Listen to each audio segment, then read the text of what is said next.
Syekh Muhammad bin Abdul Wahab dan pertarungannya melawan pemerintahan Utsmani.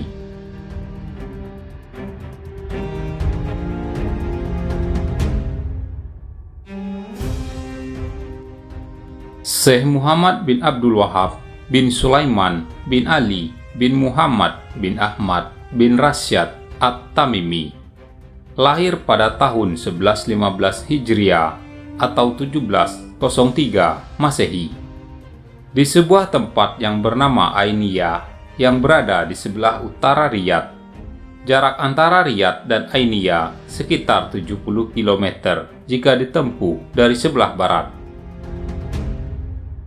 Syekh Muhammad bin Abdul Wahab sangat mencintai ilmu pengetahuan sejak masa kecilnya. Selama masa kanak-kanaknya telah tampak beberapa hal yang sangat istimewa dari dirinya. Beliau hafal Al-Quran, belajar fikih Hambali, tafsir, dan hadis. Beliau banyak mempelajari dan mengagumi buku-buku yang ditulis Ibnu Taimiyah dalam bidang fikih, akidah, dan logika. Selain itu juga, ia pun sangat terpengaruh dengan buku-buku Ibnu Qayyim, Ibnu Urwa, Al-Hambali. Maka jadilah beliau seorang yang menganut paham Salafi. Syekh Muhammad bin Abdul Wahab mengembara untuk menuntut ilmu ke Mekah, Madinah, Basrah, dan Ahsa. Beliau harus menghadapi tantangan yang demikian keras dan fitnah yang bertubi-tubi di Irak tatkala ia menyatakan pandangan-pandangannya di sana. Setelah itu beliau memutuskan kembali lagi ke Najd. Tak ada rasa ridho dalam dada beliau kala melihat kehidupan di Najd. Semangatnya bangkit untuk membela agama Allah. Rasa sayangnya terhadap kaum muslimin menjadikan beliau tak tinggal diam melihat penduduk Najd dijerat keburukan dan kesirikan.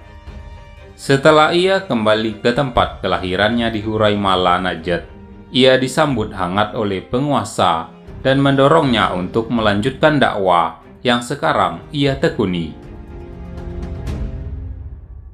Di Huraimala, syariah ditegakkan dan hukum bagi pelaku kriminal diberlakukan. Ketika berita tentang Syekh Muhammad bin Abdul Wahab sampai di telinga Amir Ahsya, ia mengirimkan surat kepada Amir Uyainah yang berisi, "Hendaknya engkau singkirkan penurut ini, kalau tidak akan kuhentikan bantuanku untukmu." Kemudian Amir Uyainah datang menjumpai Syekh Muhammad untuk menceritakan isi surat Amir Ahsya. Sang Amir Uyainah berkata, "Aku tidak sanggup menegakkan dakwah ini." Maka Syekh pun keluar dengan berjalan kaki menuju Dir'iyah.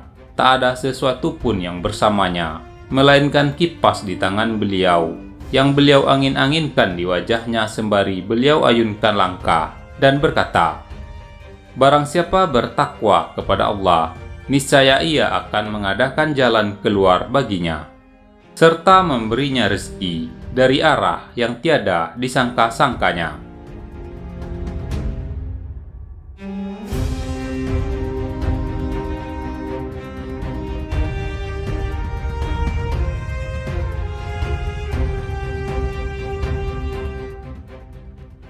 Syekh Muhammad bin Abdul Wahab mampu mendirikan kepemimpinan di atas tauhid di negeri Dir'iyah.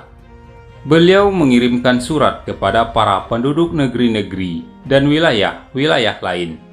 Isi surat tersebut adalah seruan dakwah kepada Allah dan agar mereka menerima akidah tauhid serta meninggalkan bid'ah dan khurafat. Di antara mereka ada yang menerima ajakan tersebut tanpa melalui jalan jihad dan peperangan, namun ada pula yang menolak dan melawan. Syekh Muhammad bin Abdul Wahab mampu menjalin kerjasama dengan Muhammad bin Sa'ud yang mengorbankan harta dan anak buahnya untuk menegakkan dakwah tauhid. Kerjasama ini terjalin dengan asas yang kokoh.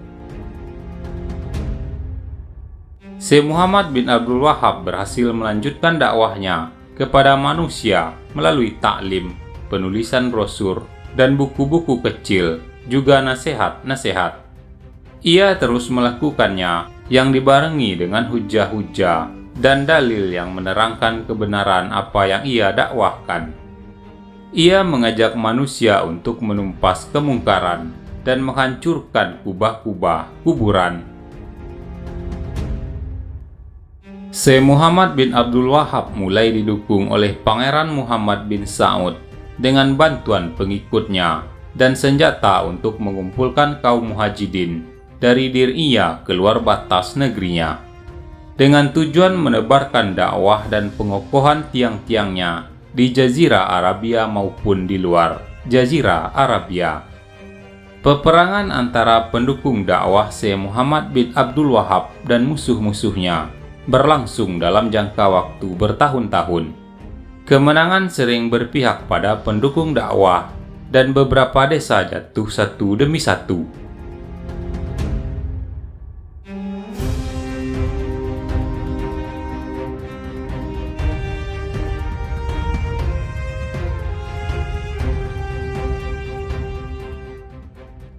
Pada tahun 1178 Hijriah, Riyadh berhasil ditaklukkan oleh Pangeran Abdul Aziz bin Muhammad bin Saud. Setelah Riyadh ditaklukkan, maka wilayah yang tunduk dan berada di bawah pengaruh dakwah semakin luas. Banyak orang yang masuk ke dalam dakwah ini dengan sukarela. Kini telah sirna hambatan-hambatan yang sering menghadang mereka. Masalah-masalah yang dulu beku kini telah terbuka. Kemudahan datang setelah lama dilanda kesulitan.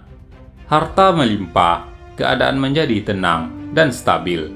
Manusia merasa aman hidup di sebuah negeri Islam yang baru lahir, di mana selama masa waktu yang panjang, manusia tidak bisa menikmati keamanan. Setelah Syekh Muhammad bin Abdul Wahab wafat, dakwah terus bergerak maju dan berpindah ke Hijaz yang sebelumnya berada di bawah kekuasaan Syarif Ghalib bin Musa'id, yang mulai melakukan serangan yang sengit terhadap keturunan Saud. Konflik antara keduanya terus berlangsung hingga tahun 1803 Masehi. 2 tahun setelah itu, keturunan Saud berhasil memasukkan Mekah dan Madinah ke dalam kekuasaannya.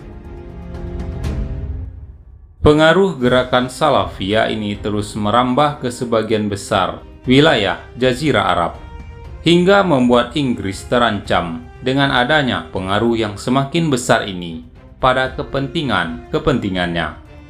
Pemerintahan Saudi awal telah berhasil melebarkan kekuasaannya ke Teluk Arab dan Laut Merah. Semua kawasan yang berada di Teluk Arab masuk dan berada di bawah kontrolnya.